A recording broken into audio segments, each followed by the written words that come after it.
Welcome to QK news. ముందుగా headlines చూద్దాం. సాగునీటి ప్రాజెక్టుల గడువులపై సమీక్ష చేసిన చంద్రబాబు. పోలవరం పనులు గడువులోగా పూర్తి చేయాలన్న సీఎం. భూగర్భ జలాలపై దీర్ఘకాలిక ప్రణాళికలు సిద్ధం చేయాలని ఆదేశం. సాగునీటి ప్రాజెక్టులు రాష్ట్రానికి కీలకమన్న చంద్రబాబు. ఉత్తర అభివృద్ధికి ప్రత్యేక ప్రణాళికలు ప్రకటించిన అమిత్ షా. గుజరాత్ మోడల్ తో బస్తర్ అభివృద్ధి చేస్తామన్న అమిత్ షా. మావోయిస్టు ప్రభావం తగ్గిందన్న కేంద్ర హోంమంత్రి. యువత ఉపాధికి ప్రాధాన్యం ఇస్తామన్న అమిత్ షా.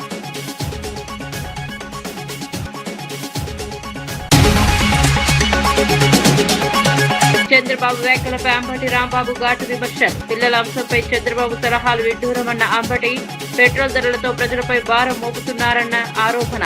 ప్రజా సమస్యలపై ప్రభుత్వం దృష్టి పెట్టాలని డిమాండ్. చర్లపల్లి తిరుచానూరు వీక్లీ రైలును ప్రారంభించిన కిషన్. తిరుమల భక్తులకు ఉపయోగపడనున్న కొత్త రైలు సేవలు. ప్రయాణికుల డిమాండ్లతో కొత్త రైలు ప్రారంభించిన రైల్వే శాఖ. ఆధునిక సౌకర్యాలతో కొత్త ఎక్స్ప్రెస్ రైలు అందుబాటులోకి.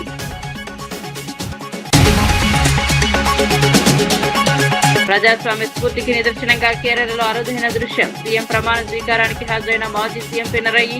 ప్రత్యర్థుల మధ్య పరస్పర గౌరవం చాటిన కేరళ నేతలు. రాజకీయాల్లో సంస్కారానికి నిదర్శనంగా నిలిచిన ఘటన. రాష్ట్రంలోని సాగునీటి ప్రాజెక్టుల పురోగతిపై ముఖ్యమంత్రి చంద్రబాబు నాయుడు సమీక్షా సమావేశం నిర్వహించారు. పోలవరం సహా వివిధ ప్రాజెక్టుల పనులు నిర్దేశిత గడువుల్లో పూర్తి కావాలని అధికారులను సూచించారు. ఇటీవల విడుదల చేసిన ఇరిగేషన్ క్యాలెండర్ ప్రకారం పనులు వేగవంతం చేయాలని ఆదేశించారు. సాగునీటి సంఘాలతో పాటు ప్రజల భాగస్వామ్యాన్ని పెంచేలా కార్యాచరణ చేపట్టాలని సూచించారు. భూగర్భ జలాలు సమర్థంగా వినియోగించుకునేందుకు స్వల్ప మధ్య దీర్ఘకాలిక ప్రణాళికలు రూపొందించాలని ఆదేశించారు. రాష్ట్ర అభివృద్ధికి సాగునీటి ప్రాజెక్టులు కీలకమని సీఎం పేర్కొన్నారు.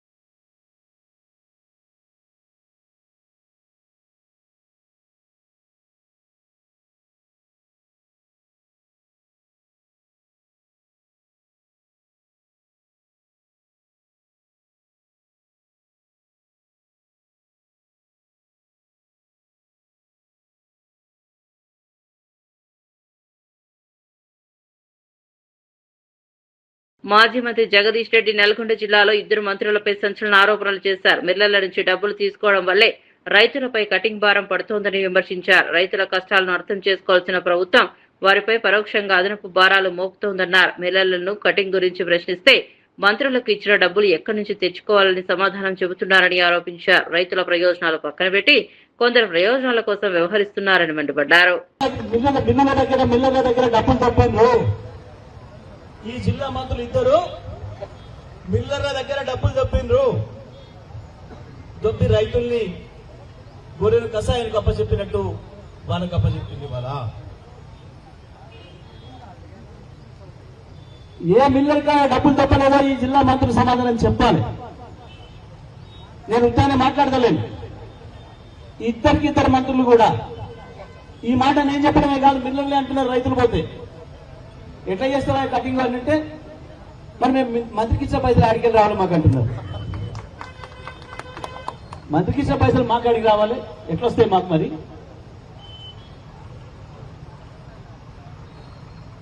మీ కళ్ళంలో ఉన్న ఒడ్లను కూడా ఎక్కడ తడుస్తుందో మబ్బులు వచ్చినాయి అని అంటే కేసీఆర్ మా అందరు నొక్కిచ్చేది. మంత్రులకే కాదు, జాయికి ఎమ్మెల్యేలకు ఫోన్లు చేసేది. ఏమైందా వాన వస్తుందని వార్తలు వస్తున్నాయి, వాతావరణంలో వానలు వస్తాయని చెప్తున్నారు. మీ కళ్ళాలని చూసుకుంటున్నారా? అదేదో మా ఎమ్మెల్యే గారి పొలం అయినట్టు, నా పొలం అయినట్టు, కేసీఆర్ సొంత పొలం అయినట్టు. బండి భగీరథ వ్యవహారంలో బీఆర్ఎస్ మహిళా నాయకులు చార్మినార్ భాగ్యలక్ష్మి ఆలయం ప్రత్యేక ప్రార్థనలు నిర్వహించారు. కేంద్ర మంత్రికి మంచి బుద్ధి ఇవ్వాలని అమ్మవారిని ప్రార్థించినట్లు తెలిపారు. భాగ్యలక్ష్మి ఆలయం పట్ల కేంద్ర మంత్రికి ప్రత్యేక అనుబంధం ఉందని, అందుకే ఈ ఆలయానికి వచ్చామని పేర్కొన్నారు. ఈ వ్యవహారంపై పూర్తిగా పారదర్శకత దర్యాప్తు జరగాలని డిమాండ్ చేశారు. రాజకీయ ఒత్తిళ్లకు లొంగకుండా నిజాలు బయటకు తీసుకురావాలని ప్రభుత్వాన్ని కోరారు. మైనర్ బాలిక అంశంలో ఎలాంటి రాజకీయ ప్రభావం ఉండకూడదని స్పష్టం చేశారు. నైతిక విలువల దృష్ట్యా ఈ వ్యవహారంపై బాధ్యతాయుత నిర్ణయాలు తీసుకోవాలని బీఆర్ఎస్ మహిళా నేతలు అభిప్రాయపడ్డారు. ఈ రోజు మేము కూడా ఛాలెంజ్ చేస్తా ఉన్నాం. అన్న నీ పుణ్యమే ఈ రోజు మేము కూడా ఇక్కడికి వచ్చి అమ్మవారిని దర్శించుకున్నాం. అమ్మవారిని ఒకటే కోరినాం, మీరు కేంద్ర సహాయ మంత్రిగా ఉండడం వల్లే పోలీసు వాళ్ళు బండి సాయి భగీరథను అరెస్ట్ చేయకుండా వారం రోజుల పాటు తత్సారం చేసినారు. ఇదే పదవిలో మీరు ఇంకా కొనసాగుతూ ఉంటే బండి సాయి భగీరథ కేసు నీరుగారిపోతుందేమో అనే ఆలోచన ప్రజలలో బాగా ఉన్నది. కాబట్టి మీరు చెప్పినా చెప్పకపోయినా కేంద్ర సహాయ మంత్రి కాబట్టి ఇప్పటికి వారం రోజులు దాటేసుకుంటూ వచ్చినారు. భవిష్యత్తులో కూడా అట్లాంటి పరిస్థితి ఉంటుందేమో అని చెప్పి ప్రజల్లో ఇంకా కూడా అట్లాంటి కన్ఫ్యూజన్ ఉంది.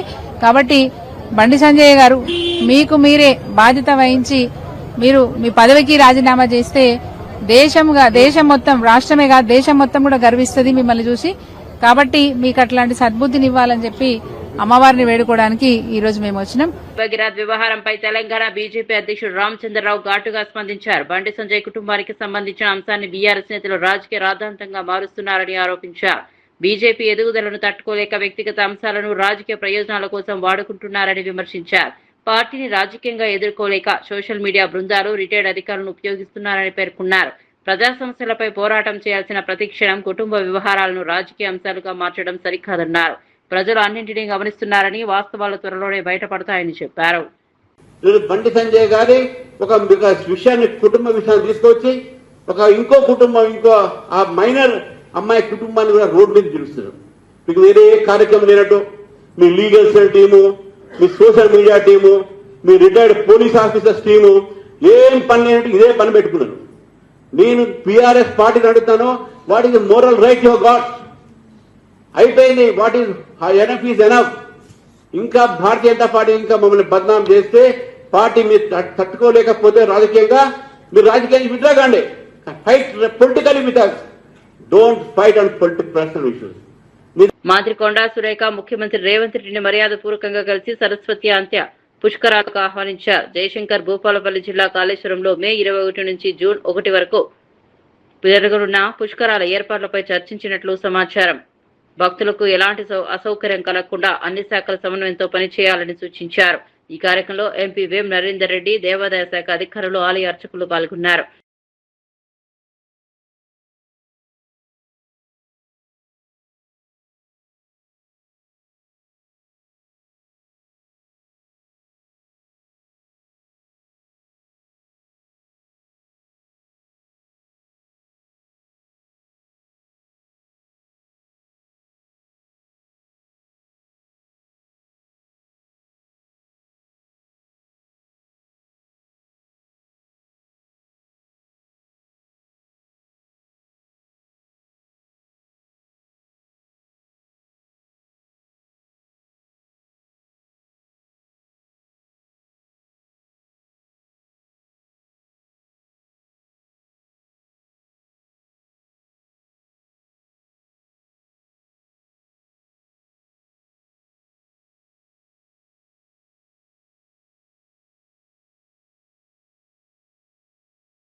ఛత్తీస్గఢ్లోని మావోయిస్టు ప్రభావిత ప్రాంతం బస్తర్లో కేంద్ర హోంమంత్రి అమిత్ షా పర్యటించారు. ప్రధాని మోదీ నాయకత్వంలో మావోయిస్టు ప్రభావాన్ని తగ్గించామని వెల్లడించారు.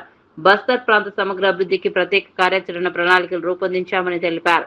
గుజరాత్ తరహా అభివృద్ధి మోడల్ను బస్తర్లో అమలు చేస్తామని చెప్పారు. అభివృద్ధి ప్రణాళికల్లో భాగంగా భద్రతా క్యాంపులను సేవా కేంద్రాలుగా మారుస్తామని వెల్లడించారు. క్రీడా రంగానికి ప్రాధాన్యం ఇస్తూ ఒలింపిక్ స్థాయి అవకాశాలు కల్పించేందుకు చర్యలు తీసుకుంటామని చెప్పారు. అభివృద్ధి, భద్రత, యువత, ఉపాధి అంశాలకు ప్రభుత్వం అత్యంత ప్రాధాన్యం ఇస్తోందని అమిత్ షా పేర్కొన్నారు. इसको विश्व प्रसिद्ध करने के लिए बस्तर पंडुम, ये दो कंसेप्ट हमने शुरू किए. जैसे मैंने डेयरी की बात करी, इसी तरह आपके लिए बनाई एक राष्ट्रीय स्तर की कोऑपरेटिव के माध्यम से वनोपज का भी अच्छे तरीके से पैकेजिंग, ब्रांडिंग और मार्केटिंग तीनों करने का हमने संकल्प लिया है। और मैं मानता हूं कि डेयरी और वन उपज ये दोनों मिलकर यहां पर रोजगारी का एक नया युग शुरू करें। तो जब गांव में बिजली आती, अभी बहन कह रही थी हमारे गांव में बिजली आ गई, हमारे गांव में शुद्ध पीने का पानी आ गया है और मुफ्त चावल मिल रहा है, सब आपके जीवन के अंदर बहुत बड़ा परिवर्तन। अब धान उगाइएगा जरूर, मगर वो धान आपका सरकार 3100 रुपया से खरीद लेगी, आपके खाने का चावल सरकार मुफ्त में। तो धान का पैसा आपके बच्चों के विकास के लिए बच जाएगा, डेयरी का पैसा आपके बच्चों के विकास के लिए बच जाएगा, और वन उपज का पैसा भी आपके बच्चों के विकास से बच जाएगा। सरकार ने आरक्षण की व्यवस्था की है आदिवासी भाइयों बहनों के लिए। कहीं पर भी नौकरी की एडवर्टाइज निकलती है तो 15% आरक्षण आपके लिए सुनिश्चित। एक बार बच्चे को पढ़ा लिए तो उसको सरकारी नौकरी भी मिलेगी और उद्योगों में भी नौकरी मिलेगी। मैं मानता हूं कि यही दिन के लिए शहीद वीर गुंडा धूल ने ये विद्रोह किया होगा, ये आजादी का आंदोलन चलाया, और आज उनकी ही भूमि को इसीलिए पसंद किया गया है कि आजादी देश भर में तो 77-78 साल पहले आ गई, मगर हमारे बस्तर में 31 मार्च 2026 के बाद आजादी का सूर्योदय हुआ है। और मैं आज विश्वास दिलाकर चाहता हूं कि जो देरी हुई है उसका पूरा नुकसान हम बहुत जल्दी भरपाई करेंगे, और यहाँ के क्षेत्र के लोगों के विकास के लिए भारत सरकार और छत्तीसगढ़ सरकार कोई कसर नहीं छोड़ेगी। मेरा आप सबसे एक ही निवेदन, ढेर सारे लोग आए, अलग अलग प्रकार की बातें करें, विकास को रोकना कभी विकास को लाता नहीं। विकास को हम गति देंगे तो ही विकास का फायदा हम तक पहुंचेगा। ये बात हमें समझनी भी पड़ेगी और समझानी भी पड़ेगी। अंत में फिर से एक बार गांव के सभी आदिवासी भाइयों को मन पूर्वक बहुत बहुत शुभकामनाएं देना चाहता हूं कि आज आपके गांव से जो शुरुआत हुई है, ये पूरे बस्तर में 70 कैंप जब ऐसे बन जाएंगे, ये हमारे लिए एक नया आजादी का भी दिन होगा और सूर्योदय का भी दिन होगा। आप सभी को बहुत बहुत शुभकामनाएं, जोहार, प्रणाम, नमस्कार। విపత్తుల సమయంలో తొలి గంట అత్యంత కీలకమని మంత్రి పొంగులేటి శ్రీనివాసరెడ్డి అన్నారు. హైదరాబాద్ ఖైరతాబాద్ హెచ్ఎండిఏ మైదానం నిర్వహించిన భారీ విపత్తు నిర్వహణలో మాక్ డ్రిల్ కార్యక్రమాన్ని ప్రారంభించారు. జిల్లా కలెక్టర్, హైడ్రా కమిషనర్, అగ్నిమాపక శాఖ అధికారులతో కలిసి ప్రత్యేక ప్రదర్శనలను పరిశీలించారు. రక్షణ బృందాలు నిర్వహించిన విన్యాసాలు అత్యవసర పరిస్థితుల సమన్వయాన్ని మెరుగుపరచడమే లక్ష్యంగా చేపట్టినట్లు తెలిపారు. రాష్ట్రంలో విపత్తు నిర్వహణ వ్యవస్థను మరింత బలోపేతం చేసేందుకు ఆధునిక సాంకేతికతను తీసుకురానున్నట్లు చెప్పారు. డ్రోన్లు, ఆధునిక కమ్యూనికేషన్ వ్యవస్థలను అందుబాటులోకి తీసుకురానున్నట్లు మంత్రి వెల్లడించారు. విపత్తు వచ్చినప్పుడు, ప్రజల కష్టాల్లో ఉన్నప్పుడు, వరదలో, అగ్ని ప్రమాదాలో ఊహించని రీతిలో సంభవించినప్పుడు వారిని ఎలా రక్షించగలుగుతాము, ఎలా ఆ ప్రజలకి బాసటగా ఉండగలుగుతామనేది ఈరోజు ఈ మాక్ డ్రిల్ యొక్క ముఖ్య ఉద్దేశం. తెలంగాణ రాష్ట్రంలో అనేక జిల్లాల్లో ఇటు గోదావరి అటు కృష్ణా పొంగినప్పుడు, పై రాష్ట్రాల్లో అత్యధిక వర్షాలు కురిసి వరద వచ్చినప్పుడు ఈ ప్రాంతాల్లో అగ్ని కొన్ని సందర్భాల్లో సంభవించినప్పుడు దీన్ని ఎలా కాపాడాలి, ఎలా రక్షించాలి అనే అంశం మీద ప్రపంచంలో ఉన్న లేటెస్ట్ ఎక్విప్మెంట్ అంతా తెలంగాణ రాష్ట్రంలో తీసుకొచ్చే దాంట్లో రాష్ట్ర ప్రభుత్వం అధికారుల సూచనలు ఆలోచనలకు అనుగుణంగా క్షుణ్ణంగా పరిశీలించే దాంట్లో భాగంగా ఈ మాక్ డ్రిల్ని డెఫినెట్గా మంచి తెలంగాణ రాష్ట్రానికి జరుగుద్దని మనస్ఫూర్తిగా ఆశిస్తూ ఇంత మంచి కార్యక్రమాన్ని ఏర్పాటు చేసిన మా అధికారులకి సహకరించిన అధికారులకు కూడా మరొకసారి అభినందనలు కృతజ్ఞతలు చెప్తూ అందరి దగ్గర సెలవు. తెలంగాణలో గోవుల అక్రమ రవాణాను అరికట్టాలని డిమాండ్ చేస్తూ బీజేపీ ఎమ్మెల్యే రాజాసింగ్ రాష్ట్ర డీజీపీకి బహిరంగ లేఖ రాశారు. ఇటీవల గోవుల లారీని గోరక్షకులు అడ్డుకున్న ఘటనను ఆయన ప్రస్తావించారు. చట్టం అందరికీ సమానంగా వర్తించాలని, ఎలాంటి రాజకీయ ప్రవాహం లేకుండా పోలీసులు పనిచేయాలని కోరారు. గోవుల అక్రమ రవాణాపై కఠిన చర్యలు తీసుకోవాలని విజ్ఞప్తి చేశారు. గోరక్షకులను బెదిరించడం, వారిపై కేసులు నమోదు చేయడం సరికాదన్నారు. చట్టాన్ని నిక్షిప్తపాతంగా అమలు చేస్తేనే ప్రజల్లో నమ్మకం పెరుగుతుందని పేర్కొన్నారు. అక్రమ రవాణాపై ప్రత్యేక చర్యలు తీసుకోవాలని రాజాసింగ్ డిమాండ్ చేశారు.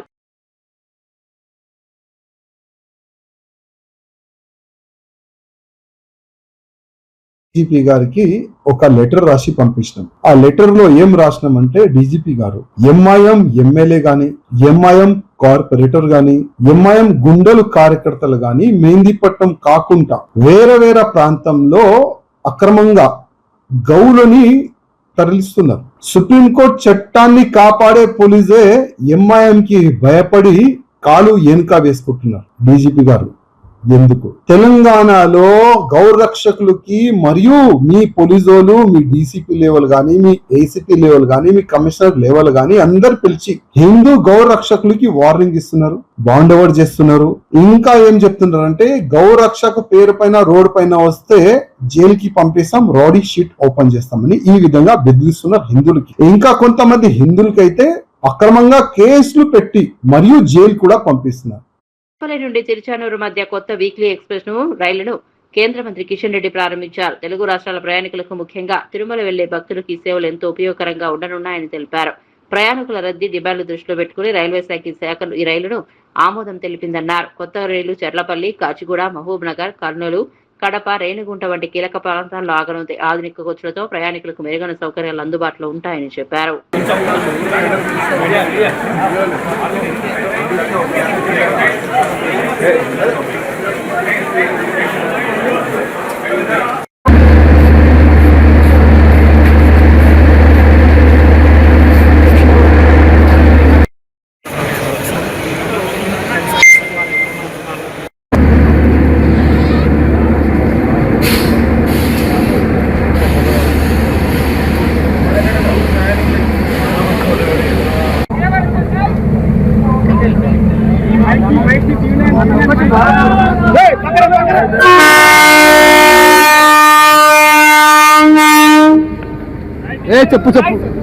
ఎక్కువ మంది పిల్లల్ని కనాలన్న చంద్రబాబు వ్యాఖ్యలపై వైసీపీ నేత అంబటి రాంబాబు తీవ్రంగా స్పందించారు. చంద్రబాబు, లోకేష్ ఒక్కో బిడ్డడే కనుక ఇప్పుడు ఇతరులకు సలహాలు ఇవ్వడం విడ్డూరంగా ఉందన్నారు. లోకేష్ డబ్బులకే ఎక్కువ ప్రాధాన్యం ఇస్తారని విమర్శించారు.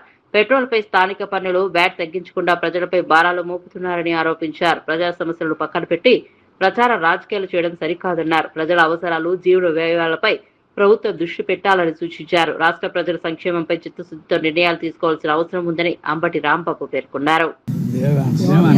అతను కూడా ఒకనే గంట రాసుకోండి. రేపు వాళ్ళ ఆస్తులు మాత్రం చెదరకూడదు, వాళ్ళ ఆరోగ్యాలు మాత్రం దెబ్బతినకూడదు.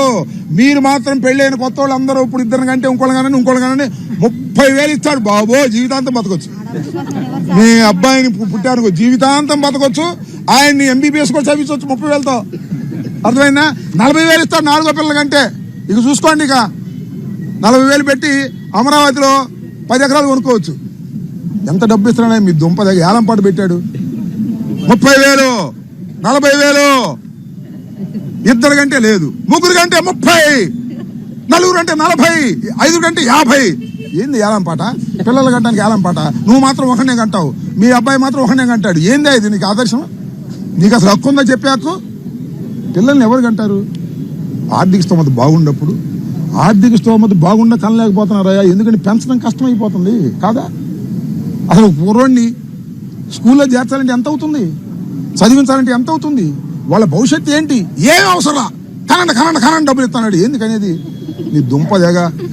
అందువల్ల మీరందరూ విలేకరులు అందరూ పెళ్ళైన వాళ్ళు ఎవరు ఉంటే యువకులు, ఇద్దరు కంటే ఆపమాకండి, 3 వాళ్ళని కనండి. ఇంటికి మిమ్మల్ని కొడతారు. నిజామాబాద్ ఎంపీ అరవింద్ పై ఫిషరీస్ కార్పొరేషన్ చైర్మన్ మెట్టు సాయి కుమార్ తీవ్ర విమర్శలు చేశారు. అరవింద్ ఎప్పుడు అసత్య ప్రచారాలకే పరిమితమవుతున్నారని ఆరోపించారు. రాష్ట్రంలోని 119 నియోజకవర్గాల్లో సగం స్థానాల్లో కూడా బీజేపీకి బలమైన అభ్యర్థులు లేరని వ్యాఖ్యానించారు. తెలంగాణలో బీజేపీ అధికారంలోకి రావడం అసాధ్యమని స్పష్టం చేశారు. కాంగ్రెస్ పార్టీపై ముఖ్యమంత్రి రేవంత్ రెడ్డిపై అనవసర ఆరోపణలు చేయడం మానుకోవాలని సూచించారు. ప్రజల కోసం పనిచేసే ప్రభుత్వంపై విమర్శలు చేయడం కంటే నిర్మాణాత్మక రాజకీయాలు చేయాలని అన్నారు. కార్యకర్తలు కూడా ఎలాంటి వ్యాఖ్యలను సహించరని హెచ్చరించారు. వార్డు మెంబర్ కు ఉండవలసినటువంటి అర్హత కూడా మీకు లేదు. కాంగ్రెస్ పార్టీ గురించి మాట్లాడే అర్హత అసలే లేదు. దాదాపు సగం పైగా అసెంబ్లీలకు అభ్యర్థులు బీజేపీ పార్టీకే లేరు. అయినా కానీ మూతబరి మాటలు, చిల్లర వ్యవహారాలు, రాజకీయం గురించి మాట్లాడే బదులు కాంగ్రెస్ పార్టీ గురించి మాట్లాడే బదులు కొంచెం ఒక చిన్న చెప్తున్నా, వచ్చే 10 సంవత్సరాలు ముఖ్యమంత్రిగా యనమల రేవంత్ రెడ్డి గారే ఉంటారు. కాంగ్రెస్ పార్టీ తెలంగాణలో అధికారంలో ఉంటుంది. ఈ విషయాన్ని మీరు మర్చిపోకండి. మర్చిపోయిన ప్రతిసారి మేము గుర్తు చేస్తూనే ఉంటాం. బీజేపీ గురించి చెప్పాలంటే బీజేపీ పార్టీలో ఉన్నారు 8 మంది ఎమ్మెల్యేలు, 16 మంది గ్రూపులు. ఇక వీరే అధికారంలో మాట్లాడుతూ ఉంటారు. చిల్లర మాటలు, చిల్లర వ్యవహారాలు, చిల్లర రాజకీయాలు, చిల్లర మాటలు మాట్లాడే ధర్మపురి అరవింద్ గారు మీ నెత్తిపైన బొచ్చు రావడం ఎంత అబద్ధమో బీజేపీ కూడా తెలంగాణ రావడం కూడా అంతే అబద్ధం. కాబట్టి రాజకీయం ఎట్లా మాట్లాడాలో, ఏ విధంగా చేయాలో వచ్చి నేర్చుకోండి. నేర్చుకోకపోతే మీ యొక్క కుటుంబాలు అడగండి. కాంగ్రెస్ పార్టీ గురించి స్పష్టంగా చెప్తారు. ఎందుకంటే కాంగ్రెస్ పార్టీ యొక్క వ్యవస్థకు పూర్తి అనుసంధానం ధర్మపురి కుటుంబం. కాబట్టి మీ అన్నగారిని అడగండి, మీ కుటుంబ సభ్యులు అడగండి. కాంగ్రెస్ పార్టీ యొక్క వ్యవస్థ స్పష్టంగా మీకు తెలుస్తుంది.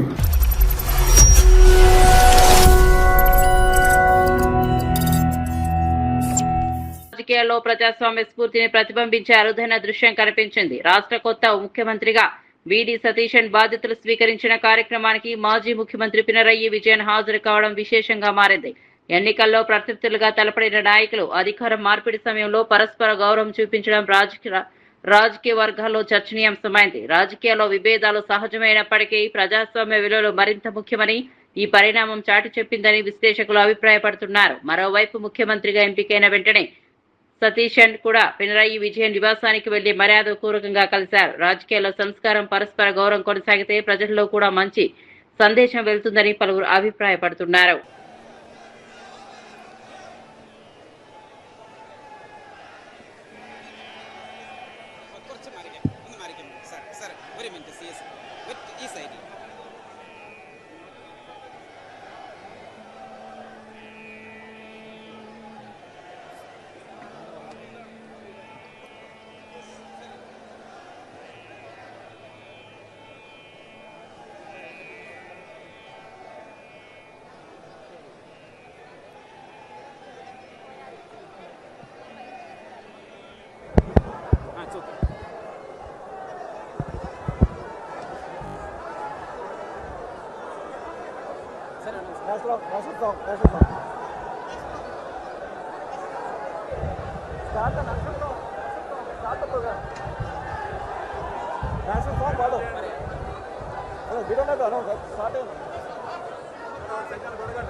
నేషనల్ సాంగ్ అరబికా ఉంది.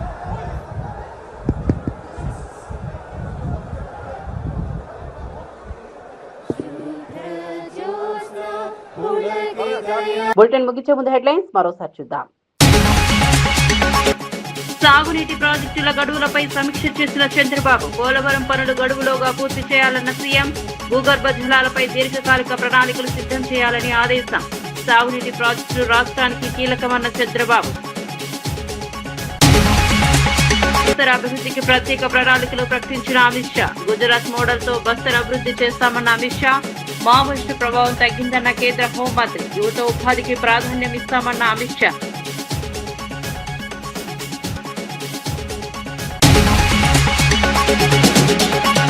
చంద్రబాబు వ్యాఖ్యలపై అంబటి రాంబాబు ఘాటు విమర్శలు. పిల్లల అంశంపై చంద్రబాబు సలహాలు విడ్డూరమన్న అంబటి.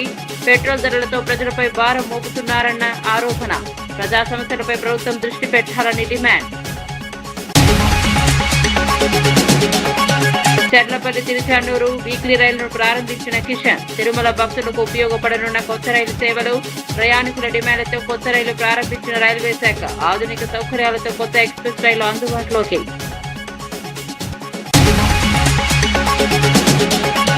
ప్రజాస్వామ్య స్ఫూర్తికి నిదర్శనంగా కేరళలో అరుదైన దృశ్యం. సీఎం ప్రమాణ స్వీకారానికి హాజరైన మాజీ సీఎం పినరయి, ప్రార్థిస్తుల మధ్య పరస్పర గౌరవం చాటిన కేరళ నేతలు. రాజకీయాల్లో సంస్కారానికి నిదర్శనంగా నిలిచిన ఘటన. మరిన్ని అప్డేట్స్ కోసం చూస్తూనే ఉండండి.